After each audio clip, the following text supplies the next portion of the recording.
दोस्तों, कैसे हैं आप सब। मैं हूं इरफान और आप देख रहे हैं बदलता बिहार।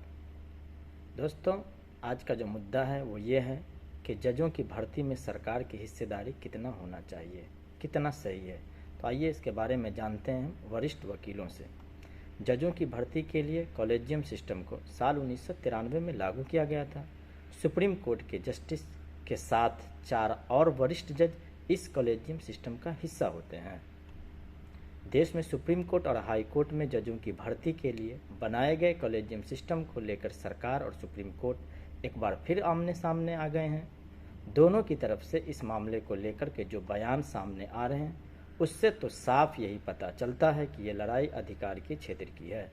एक तरफ जहां सुप्रीम कोर्ट चाहती है कि जजों के चयन में केंद्र सरकार का कोई रोल ना हो, उसका चयन यानी उसकी जो भर्ती का सिस्टम है कॉलेजियम सिस्टम के जरिए किया जाए, वहीं दूसरी तरफ सरकार भी इस जुगाड़ में है, इस जुगत में है कि संविधान का हवाला और शक्तियों का इस्तेमाल करके कॉलेजियम की सिफारिशों को ज़्यादा से ज़्यादा रोका जा सके।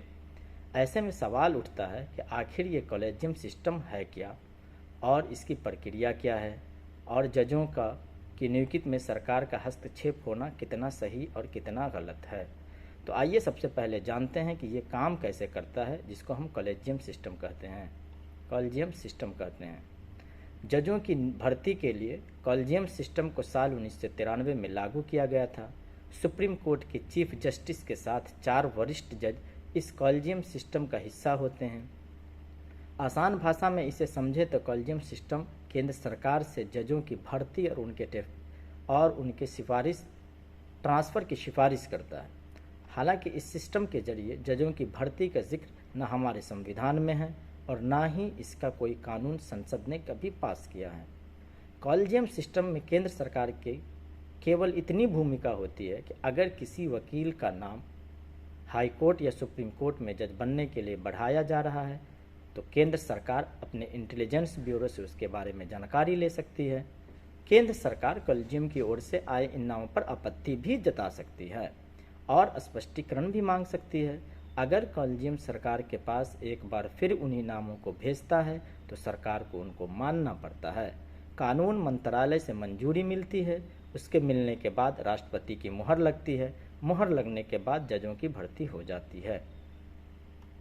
तो दोस्तों, इसके बारे में हमारा संविधान क्या कहता है, तो आइए जानते हैं संविधान इसके बारे में क्या कहता है। दोस्तों, संविधान के अनुच्छेद 124 ब्रैकेट 2 और 217 में सर्वोच्च न्यायालय और उच्च न्यायालय में जजों की जो भर्ती की प्रक्रिया के बारे में बताया गया है। इस अनुच्छेद के अनुसार जजों की नियुक्ति यानी जजों की जो भर्ती होती है वो राष्ट्रपति के द्वारा की जाती है। हालांकि भर्ती से पहले राष्ट्रपति का सर्वोच्च न्यायालय और न्यायाधीश और उच्च अधिकारियों के साथ विचार विमर्श करना ज़रूरी होता है। दोस्तों, आखिर चर्चा में क्यों आया ये कॉलेजियम सिस्टम? तो इंडियन एक्सप्रेस की एक रिपोर्ट के अनुसार हाल ही में सरकार ने सुप्रीम कोर्ट के कॉलेजियम से 2 जजों के नाम वापस कर दिए थे।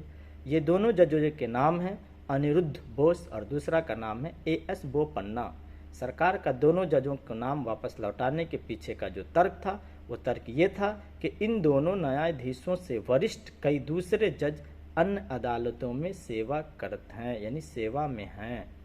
हालांकि सुप्रीम कोर्ट के कॉलेजियम ने दोबारा और 2 जजों के नाम भेजे और साथ में इन दोनों जजों का नाम भी सरकार के पास वापस भेज दिया। कॉलेजियम सिस्टम को लेकर ताज़ा बहस नवंबर 2022 को शुरू हुई। उस वक्त केंद्र में कानून मंत्री किरण रिजिजू जी थे, जिन्होंने जजों की भर्ती की प्रक्रिया को ही नहीं बल्कि संविधान के खिलाफ ही बता दिया। उन्होंने कहा था कि मैं न्यायपालिका या जजों की आलोचना तो नहीं कर रहा हूं, लेकिन सुप्रीम कोर्ट कॉलेजियम की वर्तमान प्रणाली से खुश नहीं हूं। कोई भी प्रणाली सही नहीं है, हमें हमेशा एक बेहतर प्रणाली की दिशा में प्रयास करना और काम करना है। किरण रिजिजू ने आगे कहा कि जजों की भर्ती की प्रक्रिया को और पारदर्शी होने की ज़रूरत है और अगर कॉलेजियम सिस्टम पारदर्शी नहीं है तो इसके बारे में कानून मंत्री नहीं बोलेगा तो कौन बोलेगा। तो किरण रिजिजू जी के इस तरह के बयान पर फिर आपत्ति आती है। तो आपत्ति जताते हुए सुप्रीम कोर्ट के जस्टिस संजय किशन कौल ने भी उन पर पलटवार किया। उन्होंने कहा कि हो सकता है कि आपको किसी कानून से शिकायत हो, लेकिन जब तक वो कानून लागू है तब तक उसका सम्मान आपको करना चाहिए। अगर आज सरकार किसी कानून को नहीं मानने की बात कर रही है तो हो सकता है कि कल किसी अन्य कानून पर लोग सवाल उठाएं तो उसे मानने से इनकार भी कर देंगे। जजों की भर्ती में सरकार की हिस्सेदारी कितना सही है, इस सवाल के जवाब में सुप्रीम कोर्ट के वकील विराग गुप्ता कहते हैं कि सरकार में न्यायपालिका में जब इमरजेंसी के समय दखल अंदाजी की थी, उसके बाद सुप्रीम कोर्ट संविधान की न्यायिक व्याख्या करके कॉलेजियम सिस्टम लाया गया, लेकिन आज इसकी यह व्यवस्था पूरी तरह फेल है। जजों को किसी भी तरह सियासत से दूर रखना बहुत जरूरी है। हालांकि ये भी गलत है कि जज ही जजों की भर्ती क्यों करेंगे, क्योंकि जजों की निष्ठा संविधान के लिए होनी चाहिए, ना कि किसी एक आदमी के लिए।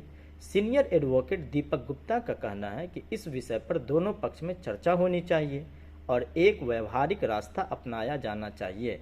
यह कहना गलत होगा कि कॉलेजियम व्यवस्था पर सरकार का कुछ कहने का अधिकार नहीं है।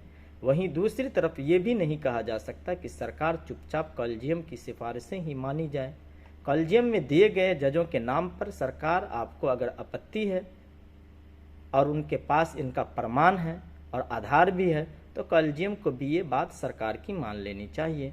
वहीं हाईकोर्ट के वकील विशाल के मुताबिक सरकार कॉलेजियम की सिफारिश को कितने समय तक लंबित रख सकती है, इस समय सीमा भी तय की जानी चाहिए और इसका भी ख्याल रखा जाना चाहिए कि अगर सरकार किसी जज के नाम के सिफारिश पर आपत्ति जता रही है तो उसका कारण क्या है।